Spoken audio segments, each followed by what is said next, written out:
Ica ikuhi, Minista wa Mathako Amina Mohamed nĩeriga gũthondeka kamĩtĩ ya gũthũrima mĩtaratara ĩrĩa ĩbatiĩ kũrũmĩrĩrwo kũngĩkinya atĩ mathako nĩ megũcokereria wona mũrimũ wa COVID-19 wang'ethanĩrwo naguo. Atongoria a kĩama kĩa mahenya maugĩte thirikari cia matũra onacio rĩu cibatiĩ gũkorwo cigĩthondeka iharo iria ciatuirwo thoko itemi-inĩ rĩa kwĩharĩrĩria gũcokereria mathako-inĩ.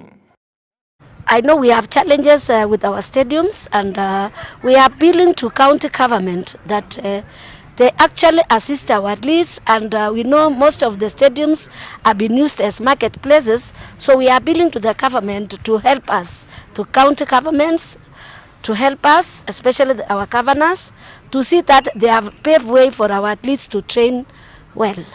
In Laikipia, the Nanyuki Stadium requires a lot of renovation, and also in Nyahururu.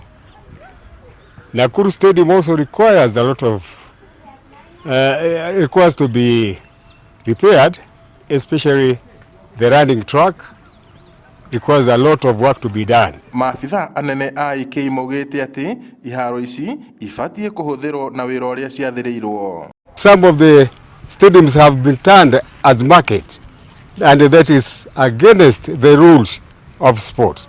We are requesting them to look for elsewhere and put market, but not inside the stadium. Makiaria hĩndĩ ya kũheana ũteithio wa irio kũrĩ ateng'eri arĩa mareyũkĩrĩria taũni-inĩ ya Nyahururu, maabitha aya a mahenya nĩ mahinyĩrĩirie ateng'eri gwĩthemana na ũhũthĩri wa ndawa cia kuongerera mwĩrĩ hinya.